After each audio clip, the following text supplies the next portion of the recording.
Namaku Rania. Aku bertemu Dimas di kampus, saat kami sama-sama masih mahasiswa. Aku kuliah di jurusan ekonomi, sedang Dimas mengambil jurusan kedokteran. Kami pacaran sejak tahun kedua, dan ketika Dimas mengajakku menikah meski belum lulus, aku tak ragu sedikit pun. Cintaku padanya sudah seperti iman, tidak tergoyahkan. Pernikahan kami sederhana. Hanya akad di masjid kecil dekat rumah, dengan undangan seadanya. Tak ada bulan madu, tak ada pesta. Tapi aku bahagia. Kupikir cinta dan kebersamaan cukup untuk melawan semua kesulitan. Kami tinggal di kamar kos berukuran 3x3 meter. Aku bekerja serabutan. Kadang jadi penjaga toko, kadang ikut menjahit di rumah tetangga. Semua demi bisa membayar uang kuliah Dimas dan makan sehari-hari. Aku masih ingat betul malam-malam saat kami hanya makan nasi dengan garam atau mie instan yang dibagi dua. Dimas selalu bilang, "Sabar ya, Ran. Nanti kalau aku sudah jadi dokter, kamu nggak akan perlu kerja lagi. Aku akan bahagiain kamu, aku percaya." Dan karena percaya itu, aku kuat. Waktu demi waktu berlalu. Dimas semakin sibuk dengan koas dan praktek. Aku mengandung anak pertama kami saat dia mulai magang di rumah sakit. Walaupun tubuhku lelah, aku tetap mencari penghasilan tambahan. Aku belajar menahan lapar, tidur singkat, dan melawan rasa sepi. Aku bahkan melahirkan Arga sendirian di bidan desa, karena Dimas saat itu sedang jaga malam. Tapi aku tetap yakin, semua ini akan terbayar. Saat akhirnya Dimas lulus dan resmi menyandang gelar dokter, aku menangis bahagia. Kupikir ini titik balik kehidupan kami. Kupikir ini saatnya kami mulai menikmati hasil perjuangan. Tapi aku salah, perubahan itu datang perlahan. Dimas mulai sibuk. Sibuknya beda. Pulang larut, sering membawa aroma parfum wanita lain. Mulai sering lupa ulang tahun pernikahan, ulang tahun anak, bahkan lupa bertanya apakah kami sudah makan. Aku masih mencoba bertahan. Masih mencoba percaya. Tapi hatiku mulai retak sedikit demi sedikit, sampai akhirnya, dia menyampaikan satu kalimat yang tak akan pernah kulupa. "Ran, aku mau kita pisah. Aku sudah nggak merasa cocok lagi." Waktu Dimas bilang ingin pisah, rasanya seperti dunia mendadak berhenti berputar. Ucapan itu keluar dari mulut yang dulu bersumpah tak akan pernah menyakitiku. Dari mata yang dulu penuh cinta, kini hanya menatap dingin, seolah aku orang asing yang tak lagi penting dalam hidupnya. "Apa salahku, Mas?" tanyaku lirih malam itu. Dia tidak menjawab langsung. Hanya memalingkan wajahnya, menunduk seperti pengecut yang tak sanggup menatap luka yang ia ciptakan. Setelah beberapa detik yang terasa seperti seumur hidup, dia berkata, "Kita udah beda, Ran. Kamu masih di tempat yang sama. Aku udah berkembang. Aku butuh pasangan yang sejalan. Satu dunia sejalan." Suaraku naik, bukan karena marah, tapi karena hatiku teriris. "Mas maksud sesama dokter?" Dia tak mengiyakan, tapi diamnya sudah cukup menjadi jawaban. Saat itu, aku tahu benar bahwa bukan aku yang berubah, tapi dia yang telah memilih dunia yang baru, tanpa tempat untukku di dalamnya. Hari-hari setelah itu seperti neraka. Aku berusaha menahan tangis setiap malam agar Arga, yang baru 5 tahun, tak melihat ibunya hancur. Aku masih memasak untuk Dimas, mencuci pakaiannya, merapikan rumah, semua dengan air mata dan dada sesak. Tapi dia seperti tak melihat lagi semua itu, sampai akhirnya, dengan mata sembab dan suara bergetar, aku bertanya untuk terakhir kalinya, "Mas benar-benar mau nyerah sama semua yang kita bangun dari nol?" Dan dengan entengnya, dia menjawab, "Maaf, Ran. Aku butuh hidup yang baru." Setelah itu, surat talak pun menyusul. Aku resmi menjadi janda. Perempuan yang ditinggalkan suaminya setelah dia sukses. Sejak hari itu, aku bersumpah, aku akan bangkit, bukan demi membuktikan apa-apa pada Dimas, tapi demi diriku sendiri dan anakku. Aku mulai dari nol lagi. Menjadi guru les privat, menerima pesanan kue, dan bahkan jualan online. Arga tumbuh melihat ibunya bekerja keras. Dan sejak kecil ia tahu bahwa kami hanya punya satu sama lain. Dimas? Ia nyaris tak pernah muncul. Nafkah hanya lewat transfer. Itu pun kadang telat. Tak ada telepon menanyakan kabar Arga. Tak ada pelukan hangat seorang ayah saat anaknya sakit. Ia benar-benar menghilang, larut dalam dunia barunya yang megah, tapi aku tak lagi berharap. Aku membangun diriku sendiri, sedikit demi sedikit, sambil menanamkan dalam hati anakku satu nilai yang selalu kupegang. Cinta sejati bukan yang hanya hadir di kala senang, tapi yang tetap tinggal ketika dunia runtuh 5 tahun telah berlalu. Aku tak lagi menjadi perempuan yang sama seperti dulu. Luka yang dulu menganga perlahan sembuh, meski meninggalkan bekas.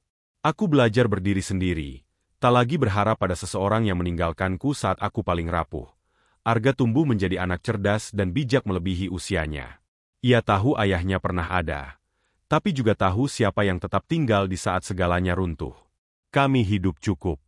Tak mewah, tapi penuh kasih. Suatu sore, saat aku baru pulang mengantar pesanan kue, sebuah mobil hitam berhenti di depan rumah kontrakanku yang mungil tapi nyaman. Dari dalamnya keluar sosok yang tak asing, Dimas. Dengan penampilan rapi, mobil mewah, dan wajah penuh percaya diri, seolah semua yang terjadi di masa lalu tak berarti apa-apa baginya. Aku berdiri di depan pagar, mencoba menenangkan debaran jantungku. Dia mendekat, senyumnya hangat, tapi matanya tak bisa menyembunyikan keraguan. "Hai, Ran," ucapnya. "Hai," jawabku datar. Ada jeda panjang sebelum dia melanjutkan. "Aku udah lama mikir tentang semuanya. Aku mau minta maaf. Dan kalau kamu nggak keberatan, aku pengen kita rujuk. Kita mulai dari awal." Aku terdiam.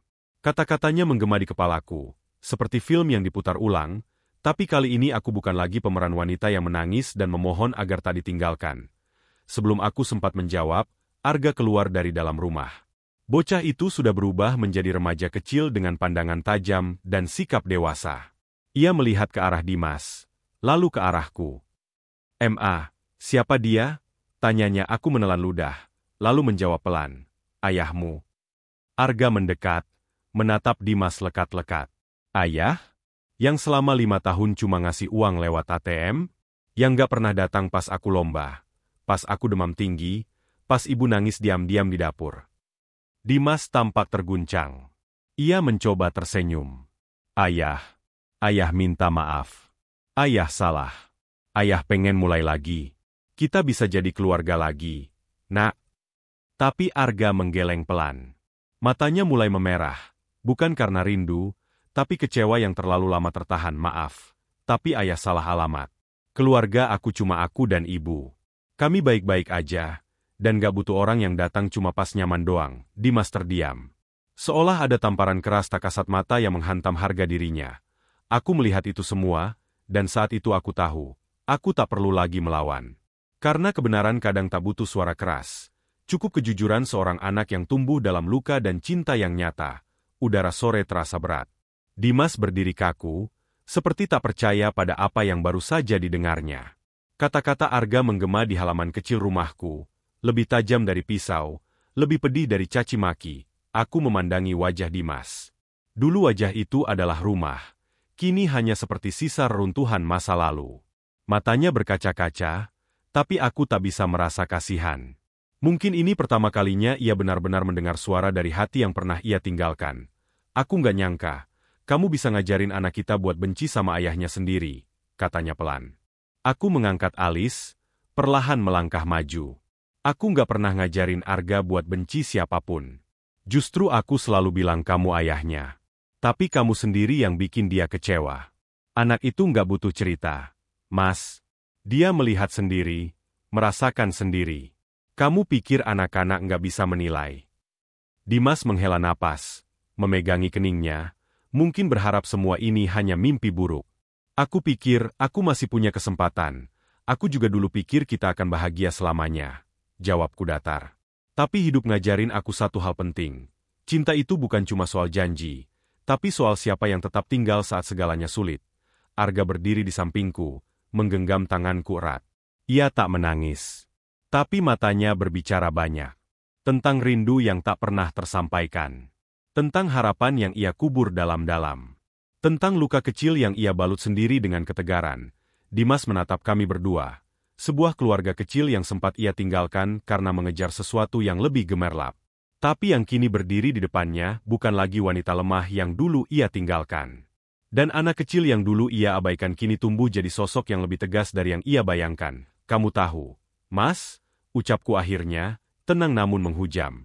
"Kami sudah melewati titik terendah tanpa kamu. Dan saat akhirnya kami bisa berdiri seperti sekarang, kamu datang hanya karena sadar kamu kehilangan sesuatu yang tak bisa dibeli dengan gelar atau gaji. Dimas membuka mulut, tapi tak ada kata yang keluar. Ia tahu, ia telah kalah, bukan olehku, tapi oleh keputusan buruk yang ia buat bertahun lalu. Setelah diam beberapa saat, Dimas akhirnya melangkah mundur. Tatapan matanya kosong, seperti seseorang yang baru sadar kehilangan sesuatu yang tak akan bisa ia miliki kembali. Bukan karena direnggut, tapi karena ia sendiri yang melepaskannya. Aku melihat tangannya sedikit gemetar saat meraih kunci mobilnya. Bibirnya bergerak, mungkin hendak berkata sesuatu, tapi tak satu pun kata yang akhirnya ia ucapkan. Karena ia tahu, tak ada kata maaf yang bisa memperbaiki tahun-tahun yang hilang. Jaga Arga baik-baik, ucapnya pelan. Aku mengangguk. Selalu. Mobil itu akhirnya melaju, menjauh dari halaman rumah kecil kami.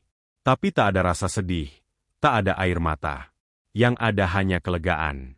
Untuk pertama kalinya, aku merasa benar-benar merdeka. Arga menatapku. Aku ngomong gitu tadi nggak apa-apa, kan? Aku berlutut dan memeluknya erat. Kamu nggak salah. Kamu cuma bilang apa yang ibu pendam selama ini. Tapi yang paling ibu banggakan, kamu bisa bilangnya tanpa benci. Kamu cuma jujur. Dia tersenyum kecil. Soalnya aku lihat ibu kuat terus. Jadi aku juga mau kuat. Pelukannya hangat. Dan untuk pertama kalinya aku menangis lagi. Bukan karena luka, tapi karena rasa syukur. Tuhan tak memberiku akhir yang bahagia dalam bentuk keluarga utuh, tapi Ia memberiku kekuatan untuk membangun kebahagiaan dari puing-puing. Malam itu, saat kami duduk berdua di ruang tamu, menikmati teh hangat dan tawa ringan, aku sadar satu hal, aku tak perlu kembali ke masa lalu untuk merasa utuh. Karena aku sudah cukup, dengan semua luka yang kuobati, cinta yang kuberi, dan anak luar biasa yang tumbuh di sisiku dan Dimas, biarlah dia belajar arti kehilangan. Bukan dari kemarahan tapi dari kediaman seorang anak yang tak lagi menunggu, dan seorang istri yang tak lagi menoleh ke belakang. Akhir cerita, tapi bukan akhir perjuangan. Karena kami, aku dan Arga, masih punya banyak hari untuk ditulisi dengan kebahagiaan yang kami bangun sendiri.